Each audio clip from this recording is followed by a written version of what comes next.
conseguir acompanhar.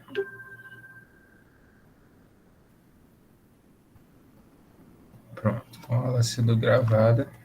A primeira pergunta que eu faço para vocês é a seguinte. Nós, inclusive, falamos sobre isso na aula anterior. Vocês estão conseguindo me ouvir? Sim, professor. Perfeito. Nós falamos na aula anterior sobre busca em bases de dados. E aí eu pergunto para vocês, onde é que vocês pesquisam quando vocês vão fazer algum trabalho da faculdade? Qual a ferramenta que vocês utilizam para pesquisar? Professor, eu pesquiso na internet, pesquiso livros que eu tenho em casa. Eu procuro verificar artigos também. Certo. Quando você pesquisa na internet ou artigos, qual a ferramenta que você utiliza para poder encontrar esses materiais? Na internet em si, qualquer site, de onde que você tira? Do Google. Do Google? Certo. Aí quando você utiliza o Google, você utiliza alguma aba específica do Google ou o buscador direto, Google, google.com? Direto, professor. Direto, buscador direto, né? Eu vou abrir aqui o Google direto e aí a gente vai fazer uma experiência.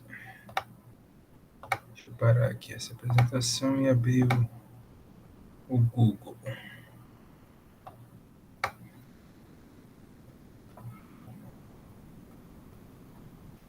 Não tá pegando.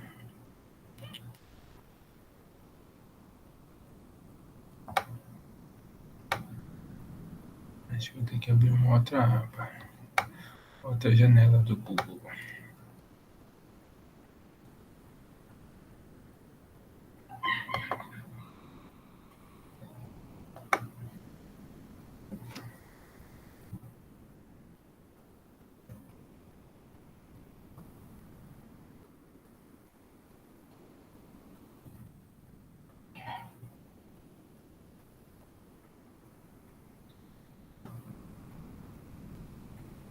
Aqui agora acho que vai. Pronto. Compartilhando essa minha tela para vocês aqui, que é a tela do Google. Vou tentar acompanhar aqui como é que vocês estão vendo. Tá aqui. Utilizei o Google. Escrevi ali no Google gestão hospitalar. Vou dar Enter. Vamos ver o que vai aparecer. Olha o que aparece como resultado. 28.600.000 resultados em 1,03 segundos. Isso aqui a gente procurou a expressão gestão hospitalar. É muita coisa que aparece no Google, correto? Tem aqui informações que são interessantes para aquilo que vocês estão procurando e tem informações que não tem nada a ver com o que vocês estão procurando. Então, procurar desta forma aqui, em um buscador, porque o Google nada mais é do que um buscador, né? É o buscador mais potente que nós temos no mundo, mas é um buscador, né? Somente utilizar este Google aqui não é a melhor ferramenta possível para que a gente possa utilizar. Então, a gente vai visualizar aqui uma outra situação.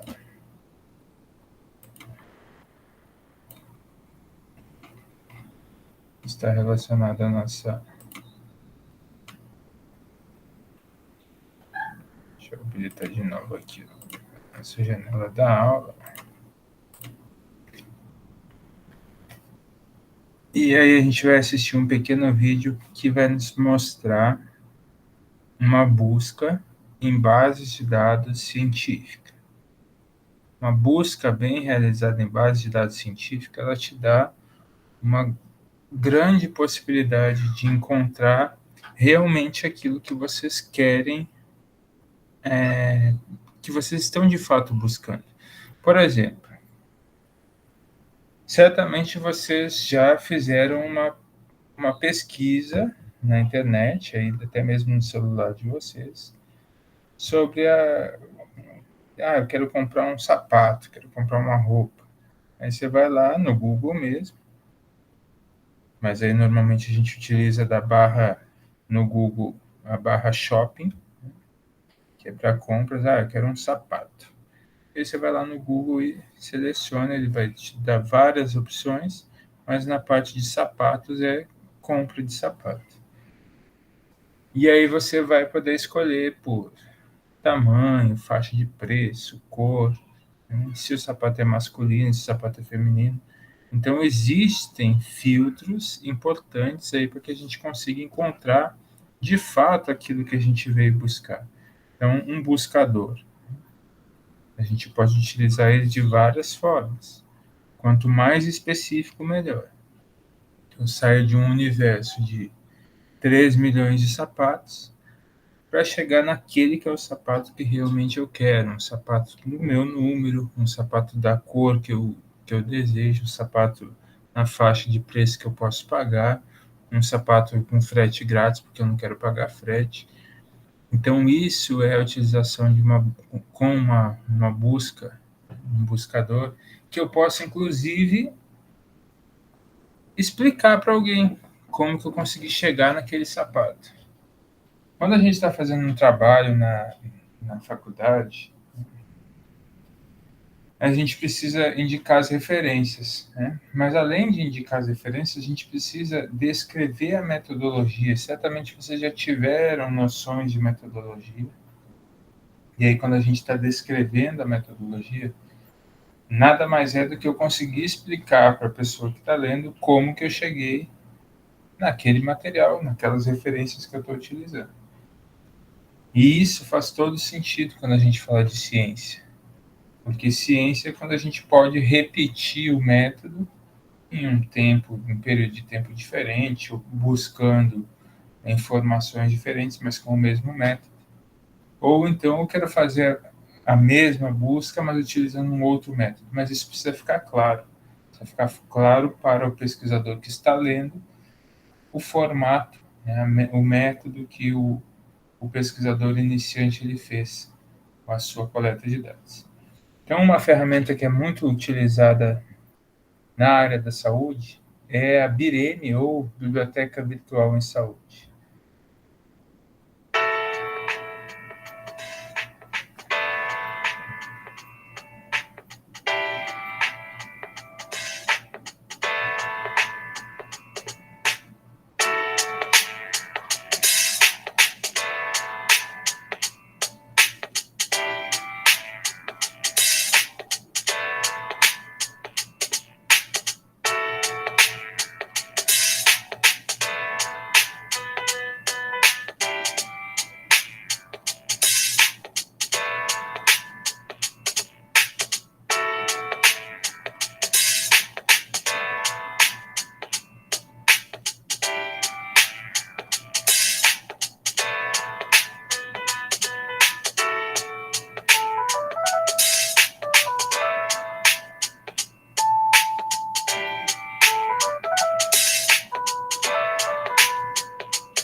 Dar uma pausa aqui para falar sobre esse operador de truncamento.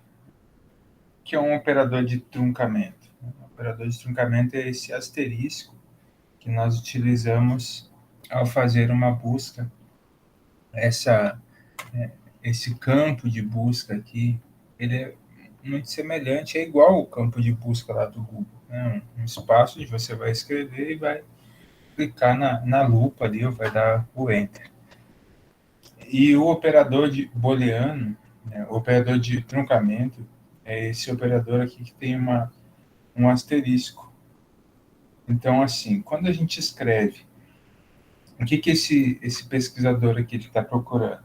Ele está procurando artigos, materiais, né, publicações que falem sobre a mortalidade infantil em decorrência da malária. É isso que ele está procurando.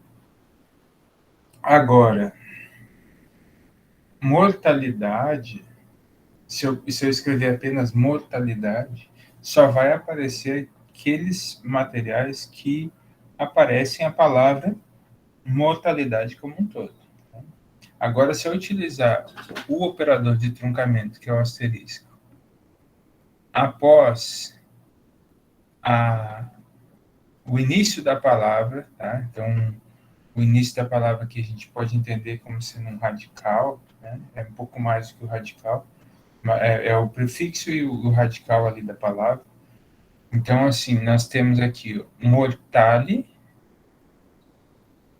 e aí eu tenho o operador de truncamento, ou seja, ele vai autocompletar, o computador vai autocompletar, a ferramenta vai autocompletar todas as palavras que podem surgir com a expressão mortale. Então, ele vai utilizar mortality, que é mortalidade em inglês, mortalidade, mortalidade, que é em espanhol. Todas essas palavras ele vai localizar. O mesmo com infante, né, que é infantil, ele vai procurar isso como infantil, infantes, infantile, todas elas ele vai procurar. Esse é o operador de truncamento. Mas ele é pouco utilizado. Mesmo no doutorado, poucas pessoas utilizam. Quando você faz a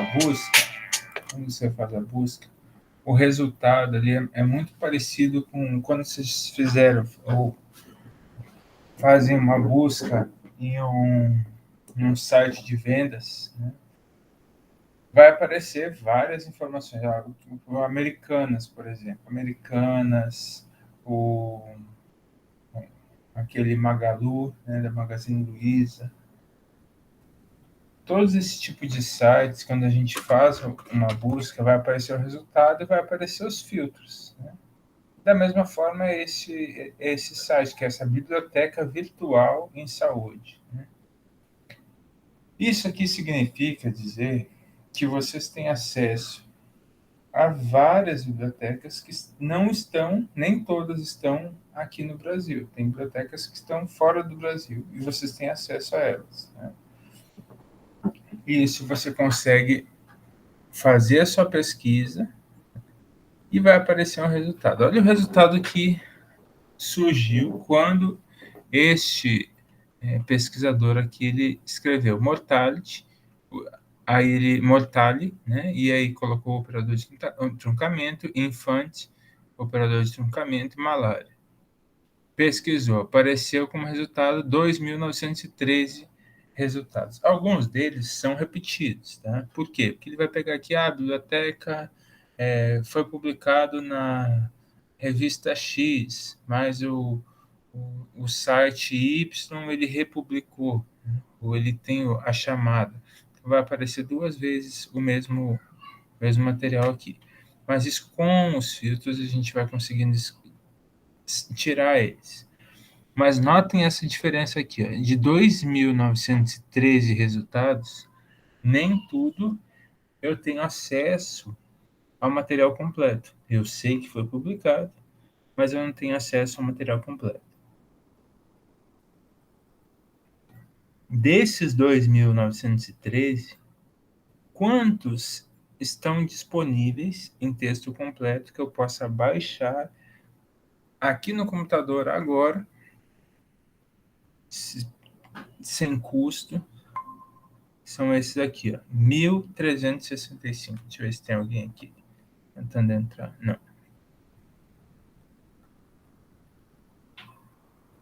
1.365 conseguem, a gente consegue baixar. Isso já é um número muito grande. Né? Se nós fôssemos na biblioteca física de qualquer universidade no país e procurasse sobre mortalidade infantil e malária, jamais a gente encontraria 1.365 materiais disponíveis.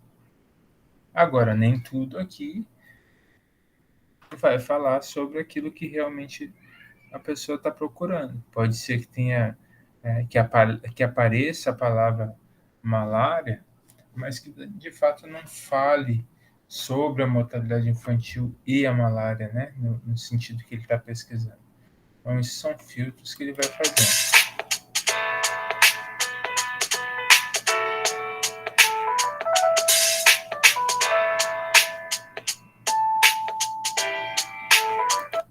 Ali ele falou, ali ele falou das aspas. Aspas, da mesma forma que a gente utiliza aspas lá no Google, né? Se você quer digitar, por exemplo, eu quero procurar determinada pessoa, né? Você vai lá, digita o nome completo da pessoa, entre aspas, e você localiza tudo que tiver publicado sobre a pessoa, vai estar disponível. Eu quero... Sempre que está entre aspas, é a expressão inteira daquela forma que tiver publicado que ele vai procurar. Você pode filtrar, aqui ele filtrou, busca integrada em base de dados, vai pegar base de dados de vários locais, texto completo em português, os descritores, que são as palavras-chave.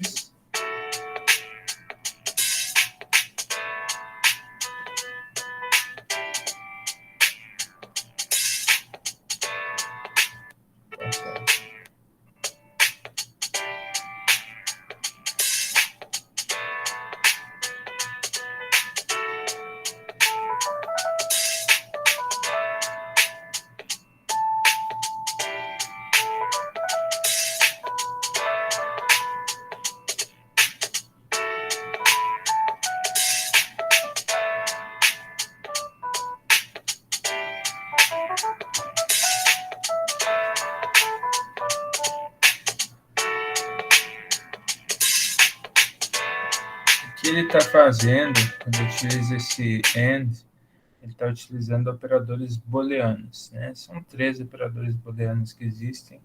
O AND, que significa e, então ele está procurando aqui mortalidade infantil, não pode ser mortalidade de adulto, né? Ele está procurando especificamente mortalidade infantil, e malária. Então precisa, nos materiais publicados, só vai aparecer como resultado quando aparece as duas expressões, né? A expressão mortalidade infantil e a palavra malária. Somente vai aparecer como resultado quando contém os dois. Existem outros operadores booleanos além do AND. Quando a gente não coloca nada, o computador entende que é o e. Quando a gente utiliza o operador OR, significa dizer ou. Né? Então, ele vai aparecer assim, mortalidade infantil ou malária. Né? Não faz muito sentido. Faria mais sentido se a gente fosse procurar assim, gestão hospitalar ou administração hospitalar. Né? Toda vez que apareça gestão hospitalar ou administração hospitalar, eu quero que esse resultado apareça para que eu possa ler os artigos. Ou utilizar a expressão prontuário eletrônico ou prontuário de papel, né? Ou documentação do paciente. Então, quando aparecer, pega todo o universo. Né? Agora, se eu quisesse fazer uma pesquisa onde eu queira identificar toda vez que aparece, todos os artigos que apareçam, a expressão prontuário de papel, né? Ou prontuário, eu posso colocar assim, prontuário and not, ou seja, e não, né? Prontuário e não, prontuário eletrônico. Né? Então, prontuário e não prontuário eletrônico. Então, vai aparecer tudo sobre prontuário. Mas, se tiver algum artigo que fale em prontuário eletrônico, ele já não vai aparecer nos meus resultados, porque eu utilizei um operador booleano de exclusão.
ele vai nos dar uma infinidade de filtros possíveis, né? Eu posso filtrar, eu posso explorar os documentos. Ah, eu encontrei um artigo interessante. Eu posso ir além desse artigo. Posso buscar outros artigos que estejam relacionados a ele. A possibilidade que essa ferramenta, né, que é o portal da Biblioteca Virtual em Saúde, me dá uma possibilidade muito maior de encontrar exatamente aquilo que eu estou procurando do que simplesmente utilizar o Google.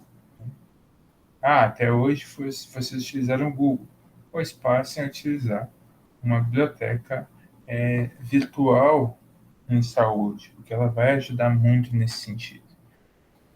E assim, por que é tão importante falar sobre isso? Por que é tão importante falar assim, a gente está fazendo um curso de ensino superior que prevê que vocês escrevam, por exemplo, lá no TCC de vocês, um artigo. Vamos pensar assim, vou precisar escrever um artigo. Fora mesmo que não precisasse, seria muito bom escrever um artigo. Pode ser que até o final do curso, algum professor ou alguns professores falem para vocês assim, olha, escreva um artigo assim, assim, assim. A atividade parcial de vocês é se escrever um artigo.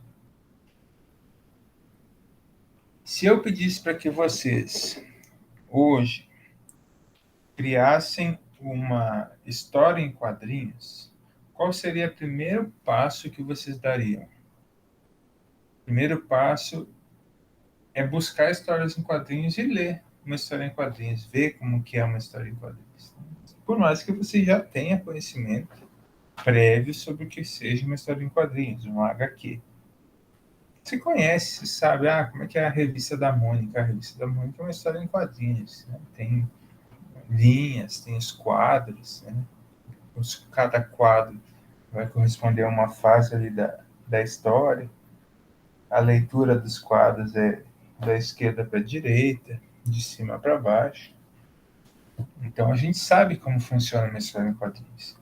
Mas mesmo sabendo como funciona, a gente vai buscar fazer a leitura ali de algumas histórias em quadrinhos para conseguir desenhar, escrever, fazer, elaborar as nossas histórias em quadrinhos.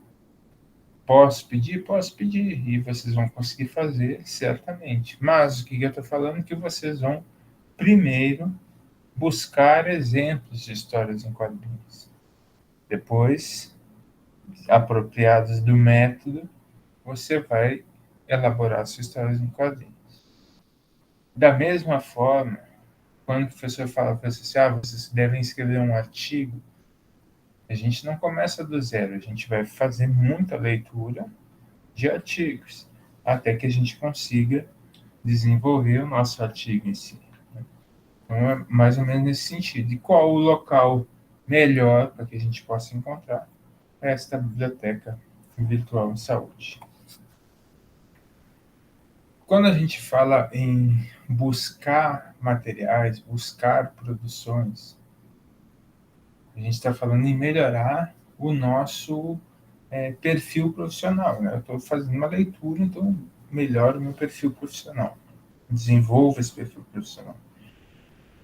E esse desenvolvimento, ele vai aparecer lá no meu currículo. E nós temos uma plataforma virtual no CNPq. CNPq é o Conselho Nacional de Desenvolvimento Científico e Tecnológico.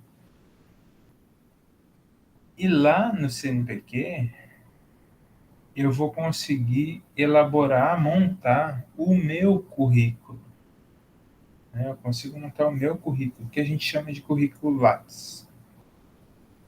Toda vez que você vai tentar uma pós-graduação, uma residência, você vai precisar anexar o seu currículo Lattes.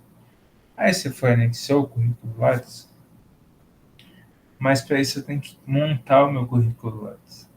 E aí, quando a gente monta, é simples. Você pega os seus dados ali, seu CPF, entra no site do CNPq, está ali em cima, cnpq.br, e aí você faz, monta o seu currículo, preenchendo esses dados nesses espaços aí que ele está pedindo.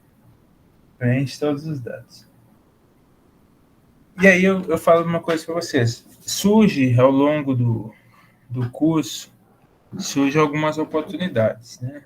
Postei lá para vocês os eventos, né, que estão acontecendo. Bom, você tem a oportunidade de publicar um trabalho científico em evento. Você tem a possibilidade de participar como ouvinte em um evento. Você tem a oportunidade, de repente, de elaborar, de desenvolver determinada palestra e palestrar em um evento. Pode, você tem várias possibilidades ali ao longo da graduação, depois dela também. Todo esse tipo de participação precisa entrar no currículo. E aí vocês concordam comigo que às vezes quando a gente está buscando um emprego, uma das coisas que o pessoal nos fala assim, manda para mim uma cópia do teu currículo que eu te ajudo a distribuir, aí eu posso falar com fulano. E aí você pega um currículo que tem o nome da pessoa, tem alguns dados ali, só que não tem toda a informação necessária. Às vezes a pessoa fez curso e ela nunca colocou isso no currículo.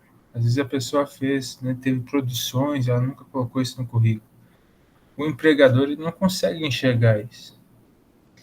E essa plataforma, ela te ajuda muito. Ei, professor, eu concordo com você, porque hoje em dia, quando você vai pegar um currículo, é o básico do básico que tem, só nomes. Antigamente tinha nome, CPF, endereço, RG, o PIS, né?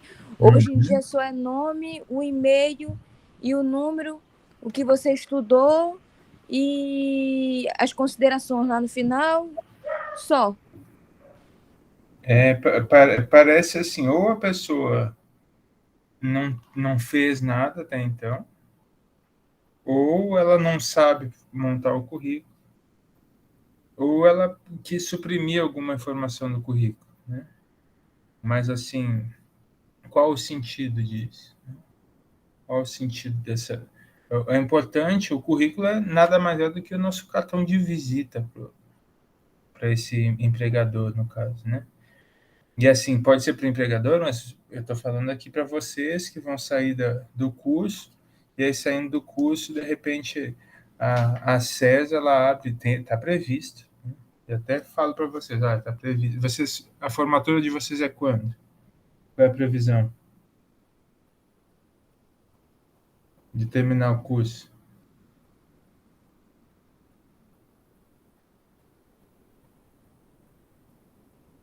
Qual é a previsão para terminar o curso de vocês?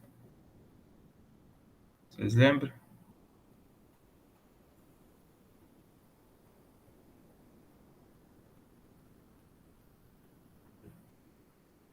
Mas assim, se nós temos lá na CESA, por exemplo, olha, o pessoal está pedindo para a escola para que ela desenvolva ou contrate uma empresa que forneça curso de pós-graduação para gestão em saúde. Quando esses cursos eles são abertos pela Secretaria de Estado de Saúde, normalmente existem algumas vagas que são para o público externo também, né? Muita, grande parte das vagas são para o público interno, né? Grande parte. Mas às vezes se abre para o público externo também. Então, assim, se abre uma residência, por exemplo, né? Quando abre residência multiprofissional, isso envolve várias profissões. Né? E a residência sempre é aberta, sempre é para pessoas externas. Então, assim, é muito interessante você ter o currículo Lattes bem condensado, bem organizado, porque a gente consegue, em um processo seletivo, selecionar aquelas pessoas que realmente participaram de eventos durante o curso, que fizeram as suas atividades todas, conseguem organizar o seu currículo.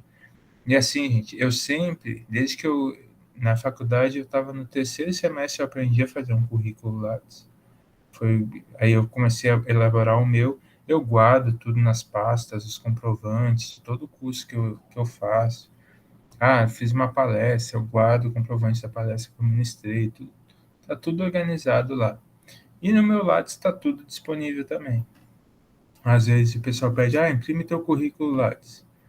Quando eu coloco para imprimir meu currículo, dá entre 12 e 15 páginas, dependendo se ele for resumido ou expandido. Isso significa que o meu currículo é extremamente grande? Não. Eu tive um professor que o currículo dele era de 90 páginas, a quantidade de livros que ele publicou.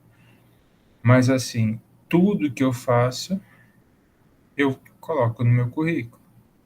Tudo que for profissional que eu faço, eu coloco lá no currículo. Muita gente faz muita coisa, né? Faz vários cursos, mas não coloca no currículo.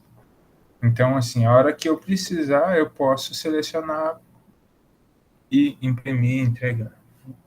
Então, eu falo para vocês, um ponto importante aí, anotem, abrir, montar o seu currículo lá. Se a professora nunca fez curso nenhum, você está fazendo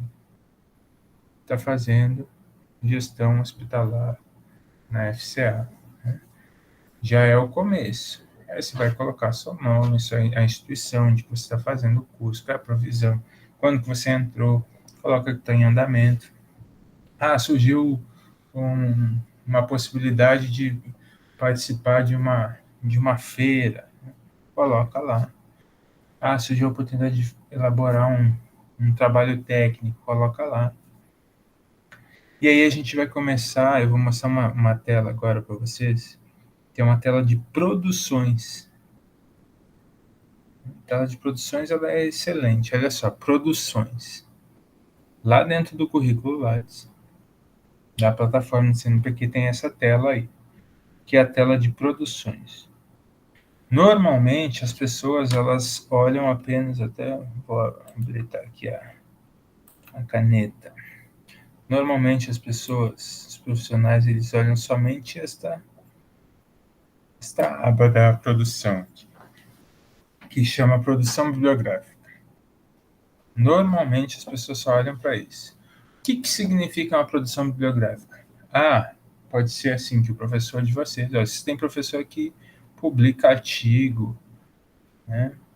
E aí você pode, eu quero fazer professor, deixa ele ajudar com um artigo. No início é assim mesmo, deixa eu ajudar, porque você pode ajudar de várias formas.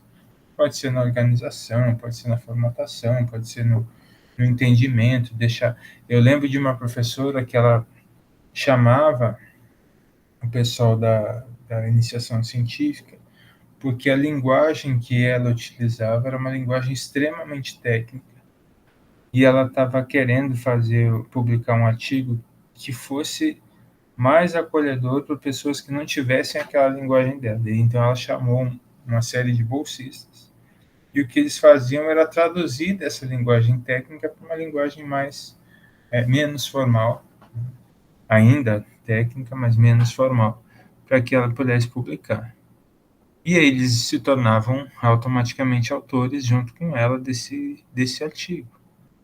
Então, assim, você pode conquistar aí artigos publicados, né, artigos completos publicados em periódicos, que é um artigo publicado em uma revista científica. Artigos aceitos para publicação são aqueles que a gente envia, ele é aceito, mas ainda, porque a publicação ela é periódica. Pode ser uma publicação a cada Volta 2 aí, meses. professor, que falhou o que o senhor estava falando. Aqui, às vezes a gente faz o envio de uma publicação para uma revista, ele é aceito, mas ainda não foi publicado, porque às vezes a revista ela publica a cada 2 meses, ou a cada 3 meses, ou a cada 6 meses, ou uma publicação por ano. Então, pode ser que você tenha um artigo que foi aceito para publicação, mas ainda não foi publicado. Mas você já tem a carta de aceite e isso já entra para o seu currículo. Mas ele entra como um artigo aceito para publicação. Um exemplo disso, a própria revista da Escola de Saúde Pública. Revista da Escola de Saúde Pública, desde que eu entrei na escola, a gente não ativou a revista. Mas a gente pode muito bem, a partir de dezembro, né, nossa previsão aqui acontecesse no ano que vem, mas a partir de dezembro a gente pode começar a receber essas propostas de artigos. E aí pode ser que o pessoal que está terminando agora uma pós-graduação de saúde pública, eles possam enviar, são 21 trabalhos, eles possam enviar, todos eles enviam. E a gente pode aceitar, mas ainda não publicar. Olha, foi aceito. Emite a carta de aceite. No momento em que eu emito a carta de aceite, essas pessoas já podem colocar no seu currículo. Eu tenho um artigo, que é o artigo com título tal, que foi aceito para publicação na revista X, mas ainda não foi publicado. Mas ele foi aceito. É diferente uma pessoa que tem 2 artigos que estão aceitos para publicação, mas não foram publicados, de uma pessoa que nunca escreveu um artigo e nunca enviou esse artigo para publicação, ou aquele que enviou, mas que não foi aceito. Então, ele já tem ele já pode aparecer ali como sendo um diferencial, aquele que já enviou e já foi aceito. Mas agora o que depende é da própria revista, não depende mais do pesquisador, não depende mais do profissional. Além disso, livros e capítulos de livros, que teoricamente são mais fáceis, né? Os capítulos de livros teoricamente são mais fáceis da gente publicar do que os artigos. Né? Capítulo e livro, né? Se você tem dinheiro, por exemplo, você consegue escrever um livro, bancar a editoração do livro, e ninguém vai questionar. Né? O que pode acontecer é não sair da prateleira, não vender o livro. Mas, assim, é muito mais fácil escrever um livro, eu tendo dinheiro para pagar a editoração desse livro, eu escrevo o livro, ele vai para a editora, leva para a livraria, ele vale como sendo uma produção bibliográfica, mas não existe ninguém, nenhum par, né, nenhum outro profissional da minha área, ele leu esse livro para ver se esse livro, se está escrito besteira ou não nesse livro. Né? Ninguém leu, ninguém conferiu isso.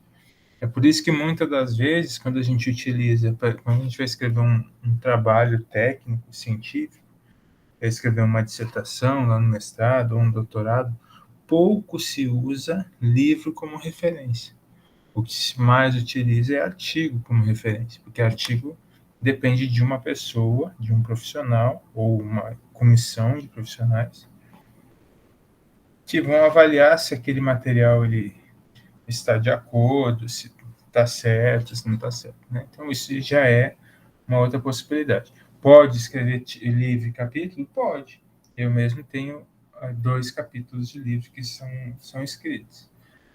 Tenho um artigo completo publicado em periódico e tenho 2 capítulos de livro. Tem essa outra produção aqui que eu acho hoje excelente. Texto em jornal ou revista, magazine. Que são textos em jornais mesmo. Tem jornal que é... Aqui no estado, tanto acho que é Jornal do Dia, né, que tem. Não lembro se tem Jornal do Dia ainda. Tem Jornal do Dia, eu acho que era o nome dele. Eu tive umas publicações nele há uns 3 anos. E tem a Gazeta também. A Gazeta tinha uma coluna de saúde, que é inclusive a coluna era do Furlan, quando ele saiu para prefeito. Não é ele mais que quem assumiu ele deixou de utilizar a coluna, agora acho que é outra pessoa que está utilizando no lugar dele. Mas, assim, é possível que a gente elabore trabalhos, textos e envie para esses jornais, né, para publicação. Eu já escrevi vários desses, já orientei vários textos assim com acadêmicos. Por que isso é tão importante? Porque aqui, textos... Vou trocar a cor da caneta. Aqui, artigos completos publicados em periódicos. Periódico é uma revista científica.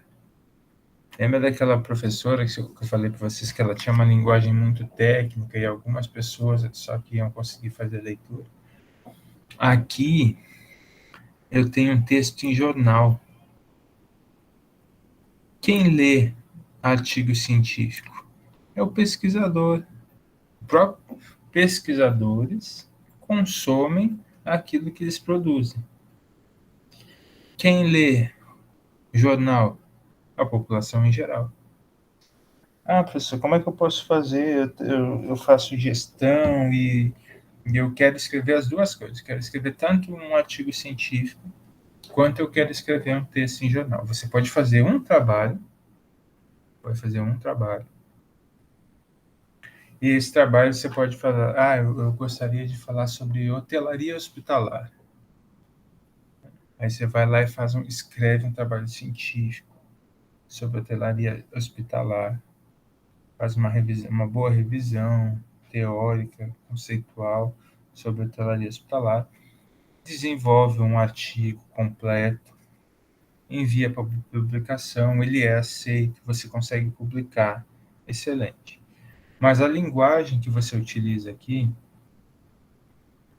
talvez boa parte dos seus familiares não vai conseguir fazer a leitura desse material, porque é um texto técnico. Agora você pode transformar esse texto técnico, que vai ter ali em torno de 12, 15 páginas, em um texto bem mais simples, mas com aquela mesma ideia, um texto de 2 páginas, muito simples, com aquela mesma ideia da hotelaria hospitalar, porém para um público muito maior. Aqui crianças, né,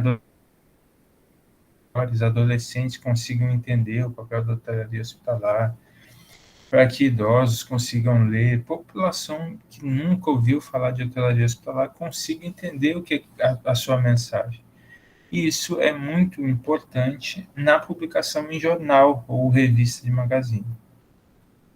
Então, isso aqui já é uma outra possibilidade que eu entendo hoje, e assim, eu custei um pouquinho para aceitar esse tipo de publicação, né? Eu venho de uma formação bem técnica, onde, imagina, tanto na PUC, no Rio Grande do Sul, né, e na Federal do Rio Grande do Sul também, onde eu era bolsista, muito se falava em produção de artigo publicado em periódico, e ainda tem uma valorização de revistas, né? Tem revista A1, A2, A3, B1, B2, B3, C, né?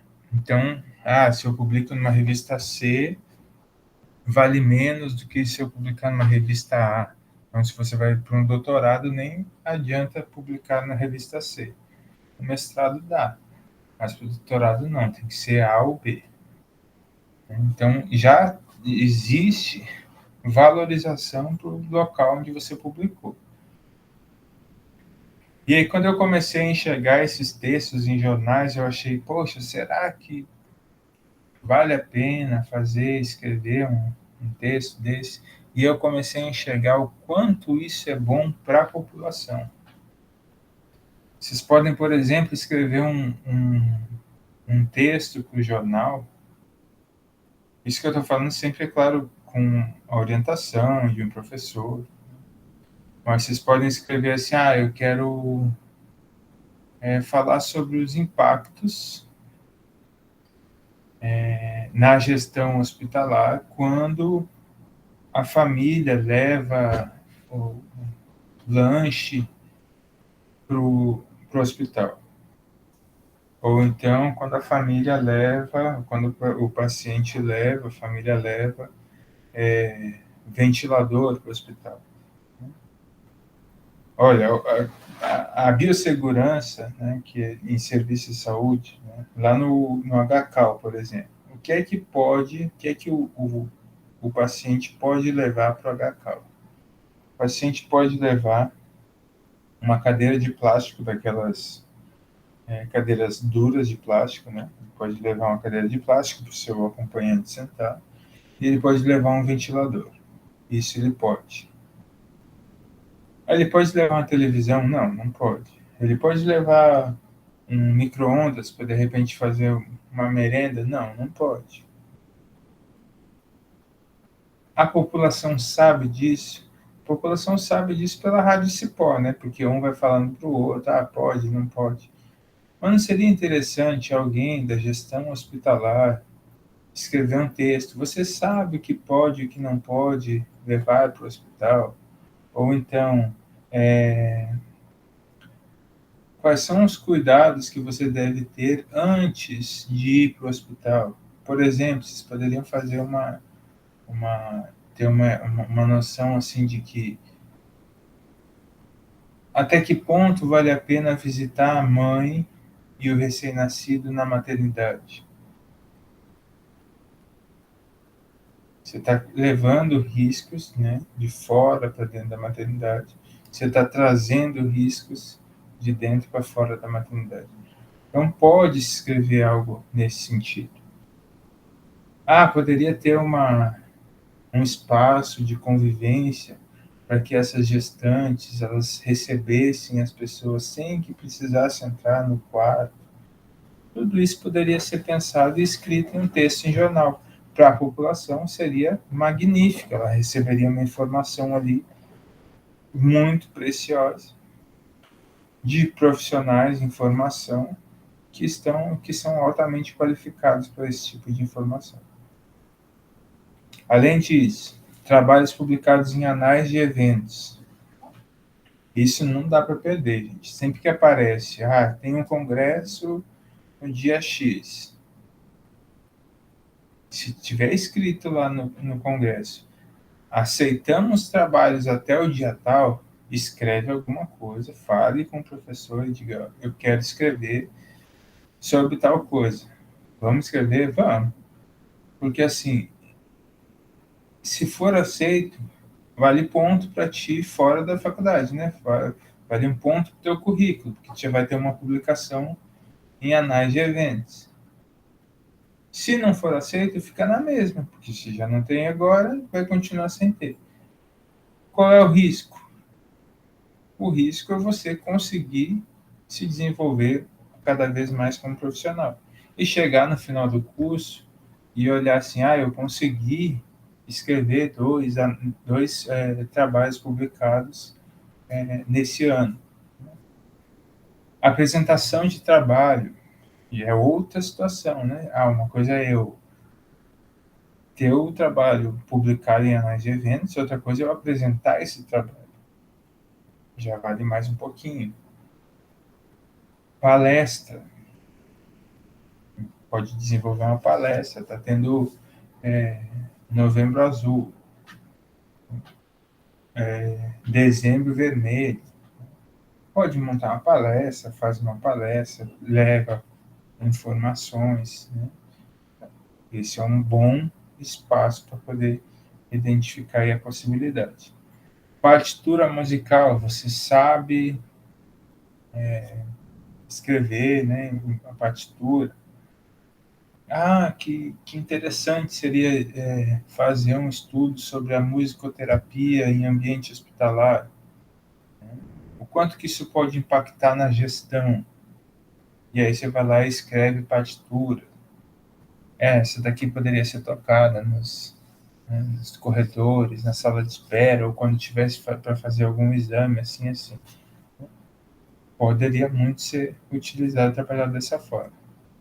Tradução também entra como produção bibliográfica. A tradução é assim, tem vários autores no Brasil que, além de ser autores, eles são tradutores. Algumas pessoas são muito reconhecidas como tradutores. Não são formados em letras. Eles são tradutores porque dominam determinada língua. além do português, claro. Então, se você aqui, lá no sul, a gente tem muito mais facilidade com o espanhol, aqui o pessoal tem muito mais facilidade com o francês. Você sabe francês? Comece a estudar mais um pouquinho para fazer a tradução aí. Às vezes tem publicações em francês que a gente não tem em português. Prefácio ou pós-fácio de livros também pode ser feito, entra também como produção. E outras produções bibliográficas também podem ser inseridas. Qualquer outra produção bibliográfica que não esteja aí pode ser inserida também no currículo. E produção técnica, assessoria, consultoria, que vai deixar um pouquinho para depois, extensão tecnológica, programa de computador sem registro. Então, não tem nem registro do programa, mas conseguiu desenvolver um programa de computador. Tem gente que é muito fera na informática, em programação de computador, de celular. Dá para desenvolver aí um sistema para prontuário eletrônico, por exemplo, e colocar como uma produção técnica. Produtos, processos, técnicas, trabalhos técnicos, cartas, mapas similares, curso de curta duração ministrado, desenvolvimento de material didático ou institucional. E esse aqui a gente vai deixar em destaque, porque no final da nossa aula de hoje, vocês vão ter uma atividade muito importante aí, que é exatamente a produção, o desenvolvimento de material didático ou instrucional. Editoração, manutenção de obra artística, maquete, entrevista, mesa redonda, programa de comentário na mídia. Isso aqui é excelente. Vocês têm plenas condições de começar a elaborar isso. Vou organizar uma entrevista, uma mesa redonda para falar com profissionais aí sobre determinado assunto. Você pode organizar e incluir como uma produção técnica. Relatório de pesquisa. Esse aqui eu acho muito bacana também. E hoje contempla tanto esse aqui, material didático institucional, quanto esse aqui. A gente vai falar disso mais tarde. Redes sociais, websites e blogs. Às vezes a gente utiliza muito as redes sociais e não utiliza da forma adequada. A gente acaba não utilizando aí para aquilo que a gente está se promovendo enquanto profissional, né? Vocês estão gastando aí o tempo de vocês estudando, depois estão gastando o tempo de vocês nas redes sociais e não associam uma coisa com a outra. Dá para associar, é melhor.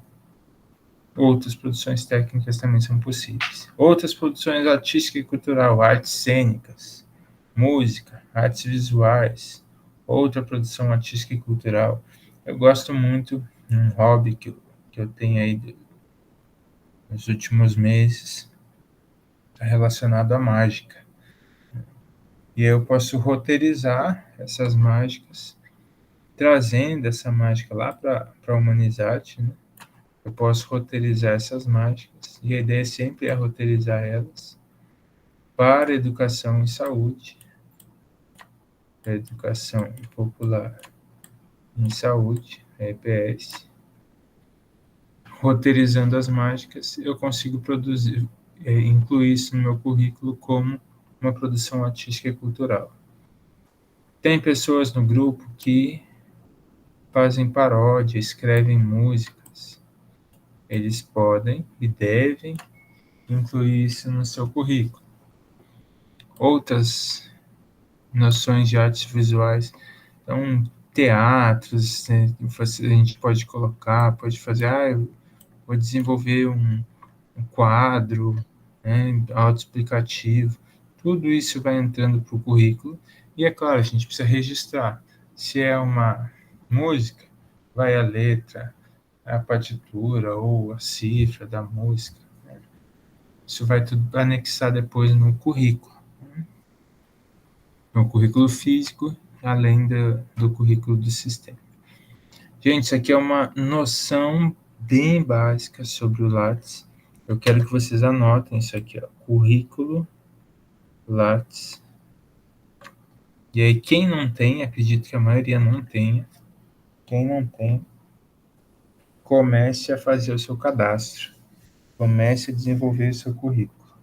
Porque aí depois vai chegar um momento que você vai falar o seguinte: eu já tenho eu já tenho 3 congressos que eu fui, que eu participei. Participação não vai aqui, participação vai em eventos, né? Participei de evento, ele vai aqui. Mas eu produzi uma publicação, apresentei um trabalho no evento, ele vai aqui porque eu fui no evento, e ele vai aqui porque eu produzi algo nesse evento. E lá no currículo mesmo, quando a gente imprime, aparece tudinho isso. Vou entrar num currículo para vocês verem como que ele aparece. Vou interromper aqui. Deixa eu ver aqui. Plataforma Lattes.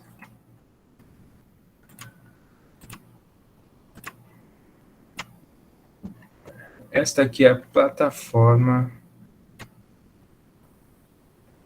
Não está aparecendo, pronto. Essa aqui é a plataforma Lattes, lá do CNPq. E a gente pode ver aqui, ó, buscar o currículo. Eu vou buscar o meu currículo aqui. Diego Vinícius Chico Araújo. Sou doutor? Não. Sou mestre. Né? Então, vocês, né? Quem é graduado, vocês que são estudantes, técnicos, outras pessoas, a gente marca aqui. Demais pesquisadores. Pode deixar os dois aqui, só vai ter uma pessoa. Que se chama Diego Vinícius Peixoto de Araújo, que sou eu. E aí você clica em buscar e ele vai aparecer. Apareceu aqui. Aí quando eu clico, aqui ele já vem um resumo bem simplificado, mas para a gente saber se é realmente a pessoa que está procurando. E aqui a gente pode clicar no nome da pessoa. Abre agora sim um resumo um pouquinho maior. É um resumo que esse aqui não é o automático, eu que escrevi esse resumo. E vem aqui o meu nome, a minha foto, indicadores, rede de colaboração. Vamos olhar aqui o que é isso aqui. Rede de colaboração, vamos ver se aparece alguém. Não possui rede de colaboração. Eu não possuo o arquivo instalado. Indicadores de produção, aqui aparece, olha só. O que eu tenho de produção? Eu tenho artigos publicados em periódicos, aparece um artigo. Resumos publicados em anais de eventos, 19. Capítulos de livros, 2. Outras produções, 4. Aí, as datas das produções. Produção técnica. Apresentação de trabalho 21, trabalhos técnicos 2, outras 14. Vai aparecendo aqui. Orientações concluídas, 10. Eu costumo não colocar muitas orientações concluídas, fica pouco assim. Resumos publicados em anais de eventos, artigos publicados em periódicos, capítulo, livro, apresentação de trabalho, trabalhos técnicos, outras publicações. E a gente consegue localizar aqui artigos como coautor, e a gente pode abrir o currículo. Falar que não é um robô. E abre o currículo. Aí esse aqui já é o currículo Lattes, né? Última atualização, última vez que eu atualizei faz 2 meses. Hoje faz 2 meses. Aí vem o texto completo, vem a identificação, vem quando que eu me formei na graduação, quando que eu fiz o mestrado, formação complementar, os cursos que eu fui fazendo, hein? atuação profissional, onde é que eu trabalhei, onde é que eu trabalho. E aí vem aqui aparecendo. Tudo isso a gente vai digitando lá no linhas de pesquisa, projetos de pesquisa que eu participei, revisor de periódico, que eu sou revisor na revista da Associação Médica Brasileira, área de atuação, idiomas, prêmios de títulos.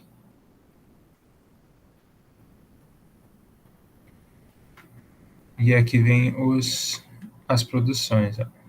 Produção, o que foi que os capítulos, qual é o artigo, quais foram os capítulos, textos em jornais, resumos expandidos, tudo vai aparecendo aqui. Trabalhos técnicos, demais tipos de produção técnica, demais trabalhos e aí por diante. Eventos, todo evento que vai participando vai colocando organização de evento, as orientações, supervisões concluídas e aí por diante. Aí dá para imprimir o currículo, dá para... A plataforma ela é muito boa. E aí quando a gente vai em atualizar currículo, atualizar o meu aqui já está CPF, a senha, e a gente pode localizar ele, e aqui ele vai incluindo todas aquelas informações, ó, produções que a gente está... vamos colocar uma nova produção aqui. Aí ele abre e você vai lá e cria a nova produção. Eu não vou incluir nada agora. Vamos voltar aqui em uma ideia de produção.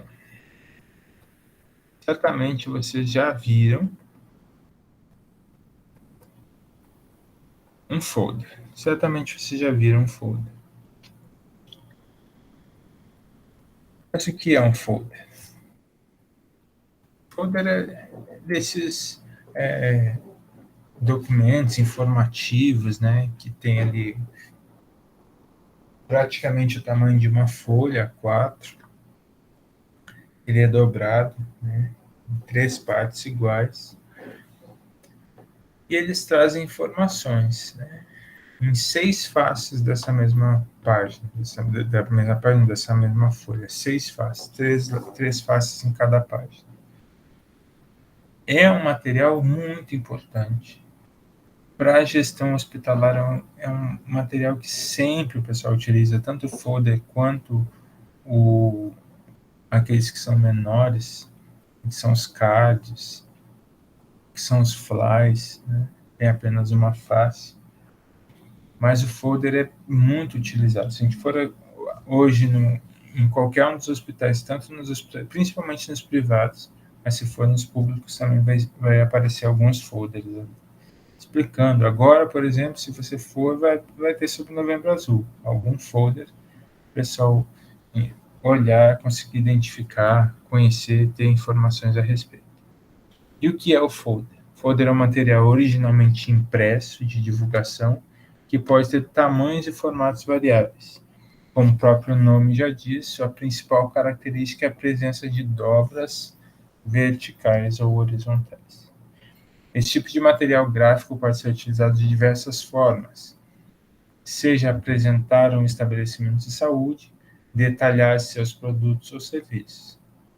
Muito usado quando o profissional precisa entregar uma grande quantidade de informação em um curto espaço de tempo.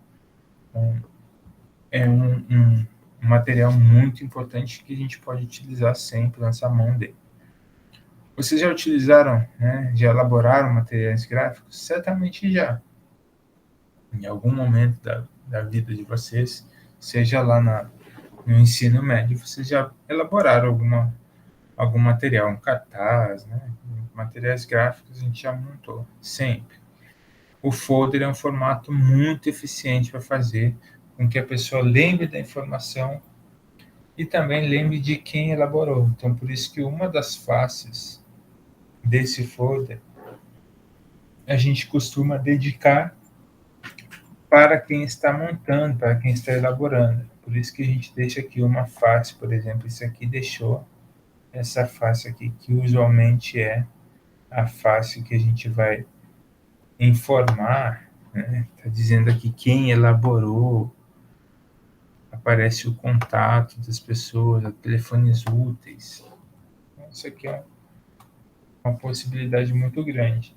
É lembrar a informação e lembrar de quem elaborou. Características de um folder. A representação visual do estabelecimento de saúde de forma inovadora e cativante. O folder estimula a interação de forma lúdica, explorando o tato e a visão. É um dos materiais mais consultados pelo público quando você não está perto. Permite uma comunicação detalhada, clara e objetiva. Possibilita ideias criativas para chamar mais a atenção do consumidor. Facilita a distribuição. Contribui para a lembrança da marca, produto ou serviço. E pode ser guardado por muito tempo e assim alcançar mais pessoas. Eu trouxe para essa aula aqui, este que é certamente um item muito importante que a gente precisa começar a utilizar mais nos folders, que é o código QR ou QR Code. Muito em alta o QR Code, vocês já assistiram televisão aí aparece até nas lives na TV, o pessoal colocava e fazia, entre no QR Code e faça uma doação e conheça mais sobre determinada atuação do fulano. Né? Às vezes você vai lá e aparece você pode fazer um folder sobre determinados produtos e serviços da sua empresa. Aí você coloca no final desse folder um QR Code e escreve do lado do QR Code assim, saiba mais. E aí tem o QR Code. E aí você vai lá com o telefone, com a câmera do telefone, você faz a leitura do QR Code e aparece o site da instituição com várias outras informações que não estão no folder. Isso nos dá uma possibilidade muito grande para um folder agora, porque o folder antes ele era visto como sendo algo com um custo, que se tivesse alguma alteração na empresa, esse custo se perderia. Mas a gente poderia hoje imprimir um milhar de folders, aí você vai lá e imprime 1000 folders, a tua empresa muda, a tua empresa cresce, e você não usou a metade dos folders ainda. Ou você joga fora, ou se você teve a ideia de montar um QR Code, e esse QR Code leva para o site da tua empresa, e aí você coloca assim no QR Code, saiba mais, ou informações atuais e aí coloca o QR Code, na hora que a pessoa faz a leitura do QR Code, ela entra no site da empresa, um site atualizado, inclusive atualizando aquelas informações que estavam no folder. A gente torna esse produto cada vez mais vivo. Como fazer um folder em 7 etapas? Dicas. Definir uma mensagem-chave que você deseja transmitir. Coloque-se sempre no lugar do consumidor que vai receber esse folder. Liste os tópicos que deseja abordar no conteúdo. Escolha um modelo como ponto de partida e personalize o visual.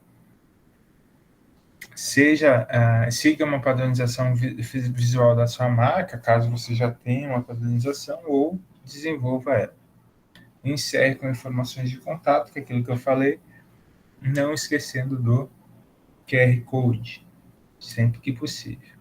Revisar tudo e imprimir. E agora, por onde começar? E aí é uma outra situação que a gente desenvolveu no último ano, por assim dizer.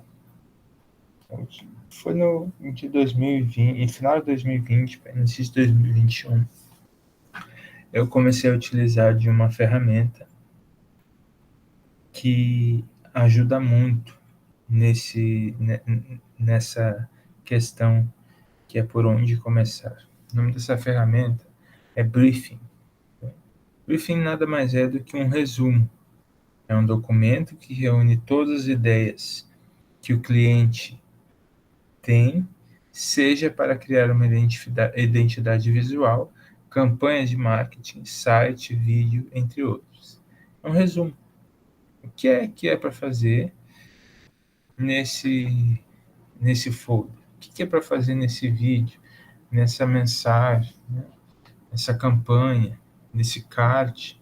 O que é para fazer? Briefing surge para o marketing, mas é só para o marketing? Vou falar para vocês, no governo do estado, lá na SESI, quando eu preciso, na escola de saúde pública, elaborar um folder, ou eu preciso eu mesmo sentar e fazer, ou pedir para o meu pessoal técnico, que é da área da saúde, fazer, elaborar esse folder. Vai ter informação técnica precisa, muito bem descrita, mas com uma qualidade gráfica não muito boa, porque não é a expertise dessas pessoas, não é a minha expertise. Eu tento arriscar ali um pouquinho. Mas o profissional de marketing, ele tem toda essa noção do tamanho da fonte, com aquele fundo diferenciado, quais imagens ele pode buscar, quais que ele não pode usar. Essa noção esse profissional tem. Mas ele não tem a parte técnica. Ele não sabe se a informação está correta ou não. Então, a melhor coisa que tem a fazer é elaborar um briefing. Inicia pelo briefing. Esse é um exemplo de briefing, né, de um produto, de uma ação temática. Qual a ação? A ação é uma educação popular através de mídias sociais. Então, uma educação popular através de mídias sociais. Qual a modalidade? Um card virtual. O que é um card virtual, gente? Card virtual é um quadradinho ali de uma imagem, uma foto, né? Um quadrado ali, um JPEG, com informações a respeito de determinada situação. Nesse caso aí, está relacionado ao tema, né? Que é o Dia Nacional de Prevenção ao Combate à Hipertensão Arterial, que foi dia 26 de abril. Todo dia 26 de abril, por sinal. Qual é a descrição? Descrição tem uma frase de impacto que precisa ser incluída bem grande ali no card. Hipertensão, 2 pontos. Quem se cuida, vive mais. E outra informação importante que precisa constar. Como prevenir a hipertensão? E aí já vem as respostas. Controlar o estresse, ter uma alimentação saudável, diminuir o consumo de sal, abandonar hábitos de fumar e beber, praticar atividades físicas regularmente, manter o peso saudável, controlar níveis de açúcar no sangue, que é o diabetes. Divulgação da rede de atenção à saúde. Realize o acompanhamento da pressão arterial na UBS mais próxima da sua casa. Outra coisa que precisa aparecer é divulgação da coordenação envolvida. Coordenação de doenças crônicas. Isso aqui foi feito não pela minha secretaria, não pela Secretaria de Estado da Saúde, mas sim pela Secretaria Municipal de Saúde, lá pela coordenação de doenças crônicas. Esse exemplo aqui que eu estou trazendo para vocês. Qual o objetivo desse card? Divulgar o Dia Nacional da Prevenção de Combate à Hipertensão Arterial, que é o dia 26 de abril.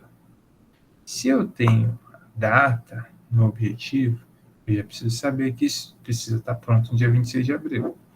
Qual é o público-alvo? Comunidade em geral. Qual o meio de divulgação? Aqui, né? Mídias sociais. Mídias sociais, Facebook e Instagram. Foi determinado pelo responsável. Eu até tirei o nome do responsável aqui. Data esperada para entrega, 24 de abril de 2021. Data da solicitação, dia 20 de abril de 2021. Isso significa que eu precisava ter esse material pronto dia 26. Eu espero que ele chegue no dia 24. Eu elaboro o briefing no dia 20. O pessoal do marketing recebe esse briefing e eles já sabem por onde começar. A única coisa que faltou aí é o seguinte: qual é o tipo de imagem que precisa constar? Se você já tem na cabeça, você já elabora, já monta isso lá no próprio briefing. E outra questão importante aí, né? Porque a gente precisa começar a descobrir esse nosso briefing, né?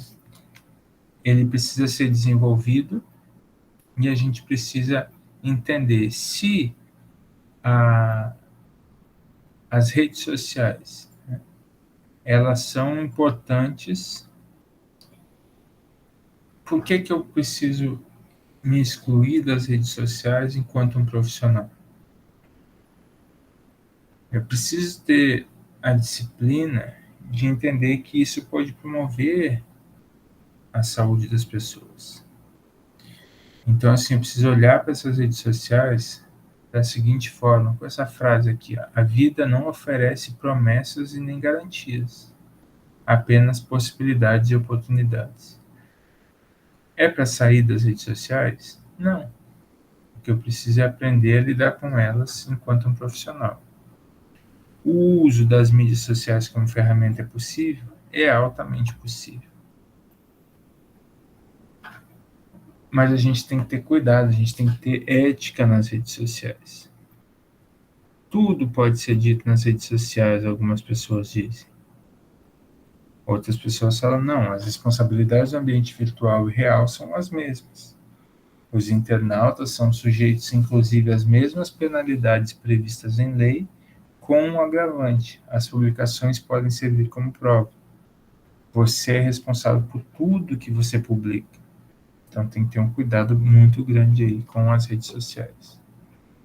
E algumas dicas para comportamento ético nas redes sociais: publicação de comentários, imagens caluniosas, ofensivas, depreciativas ou difamatórias, mesmo sem a identificação de nome de um profissional ou colega.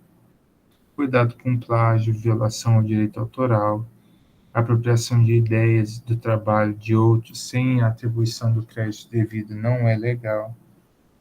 Nunca publique comentários e imagens de pacientes sem autorização prévia, mesmo se você não citar os nomes. Fique esperto para não violar a imagem institucional, a imagem daquele hospital. Evite publicar comentários ofensivos à instituição, fotos comprometedoras, usando uniforme ou tiradas na instituição, e a divulgação de documentos institucionais. Muito cuidado com isso. Evite a publicação de comentários e imagens em redes sociais durante a jornada de trabalho. É algo que a gente precisa se policiar também. Tá no horário de trabalho? Não vai curtir foto, não vai publicar, não vai, né? Tá no horário de trabalho, não é horário de utilizar. O que comunicar nas redes sociais? Compartilhar informações de interesse público, campanhas, diversas campanhas, por exemplo, campanha de vacinação, dica de saúde, dica de como se portar no ambiente hospitalar. Manter um perfil nas redes sociais exige uma dedicação importante e ele deve ser feito com planejamento.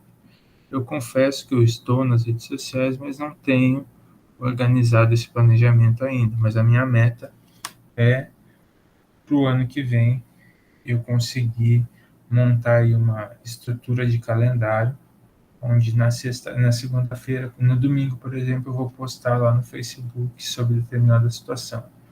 Na segunda-feira eu posto no Twitter da mesma situação, na terça-feira eu posto no Instagram, na quarta-feira no Google Meu Negócio, na quinta-feira no Pinterest, e aí por diante. Esta é uma noção de calendário, a gente precisa começar a se acostumar com isso. E qual é a atividade que eu falei para vocês, que eu deixaria agora para o final da aula, é justamente uma atividade de montagem, de elaboração, tanto de um folder,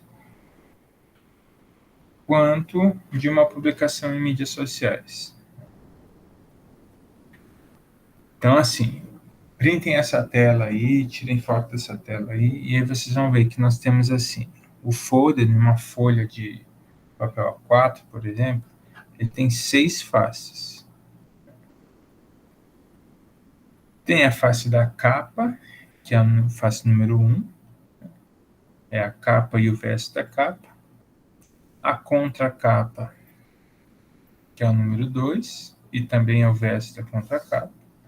A parte interna e o verso da parte interna, que é o número 3. Quando a gente fala de capa, você vai posicionar, né? Aqui você posiciona a frente do folder. No verso da capa é a página interna do folder. O verso da contracapa, aí a gente começa assim, a gente começa fazer a leitura pelo um laranja, né? Isso aqui é onde a gente começa a fazer a leitura de um folder. A gente começa por aqui. Depois a gente abre o folder e a gente lê isso aqui. Depois a gente lê este, que é o 2, o verso da contracapa. Depois a gente vai ler o 3, que é o verso da parte interna. Aí a gente fecha esse 3 de volta e lê o 3 da interna. E aí depois a gente vai ler por último a contracapa, que é onde você vai posicionar a contracapa do folder, é onde você vai trazer as informações pessoais, informações da empresa. Se fez um QR Code, coloca aí, né, para informações atualizadas. Então é para fazer um folder. Qual o assunto? O assunto que você preferir, que estiver relacionado com o seu curso. Aplicação de algo voltado ali que você acha importante dentro da gestão hospitalar. Fez o folder, transforme esse folder em um card, ou seja, em um quadrado ali com imagem, mais imagem do que texto, para WhatsApp. Pode ser naquele formato do Instagram de 1 por 1. Tá? 1 por 1. 2 pontos, né? 1 por 1. Aquele tamanho para o Instagram, que também vale para o Facebook, para o WhatsApp. Eu vou mandar para vocês. Deixa eu ver se eu consigo mandar aqui no.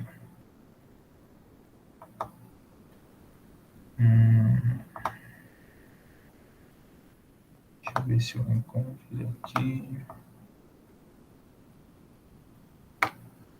Não dá para mandar por aqui. Mas eu vou deixar lá no ProESC agora essa atividade. Vocês entram e já começa a desenvolver o de vocês. Eu vou mostrar aqui como é que é o arquivo da atividade. Vou abrir ele. Para que vocês possam visualizar.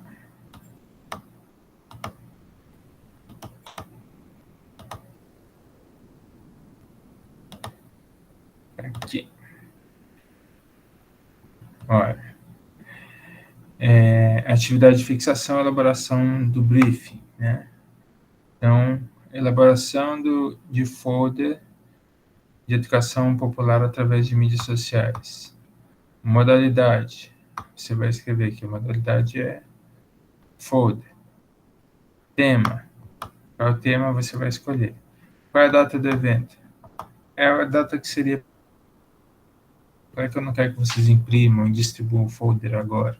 Quero que vocês façam a atividade de elaboração do briefing e a atividade de elaboração do folder. E aí você vai descrever tudo o que precisa constar nesse folder. Quais são os objetivos dele? Informar determinada população sobre isso, sobre aquilo. Instituições e órgãos envolvidos: Faculdade Cristã da Amazônia, curso, gestão hospitalar. Público-alvo, quem seria? O público-alvo é pacientes, ou profissionais do hospital, ou familiares, né, acompanhantes. Qual o meio de divulgação? De um folder a meio impresso. Quem é o responsável? Aí você coloca o seu nome. Simples assim para montar o briefing do folder. Pegou o briefing, aí você vai... Aqui está uma ideia, né, de como que essas facetas aqui do folder, aí você vai lá e faz sua capa. Como seria a capa? Coloca aqui o desenho da capa, o que vai estar escrito, o que vai estar escrito na contracapa, o que vai estar escrito na parte interna, o que vai estar escrito no verso da parte interna, no verso da capa, no verso da contracapa. Então, assim você vai montando o seu folder. Depois disso, você vai transformar isso aqui tudo, claro que só é um resumo, mas você vai transformar isso em um único CAD, que tem um tamanho de 1 por 1, para que possa ser enviado pelo WhatsApp. Tá? Fazendo isso, vocês façam a atividade e enviem lá no Proesc mesmo. Vou, uns 10, 15 minutos eu posto tanto o vídeo da aula quanto essa atividade para que para que vocês possam fazer a entrega dela. Qualquer dúvida, estou no WhatsApp. Tenham uma excelente noite. Eu vou deixar a entrega até a semana que vem, tá? Inclusive na nossa EAD. Mas, tendo dúvida de hoje até lá, podem mandar mensagem que a gente vai sanando as dúvidas. Tenham uma ótima noite, um ótimo final de semana e até o nosso próximo encontro. Boa noite, professor. Até a próxima aula. Tchau, tchau. Tchau, tchau.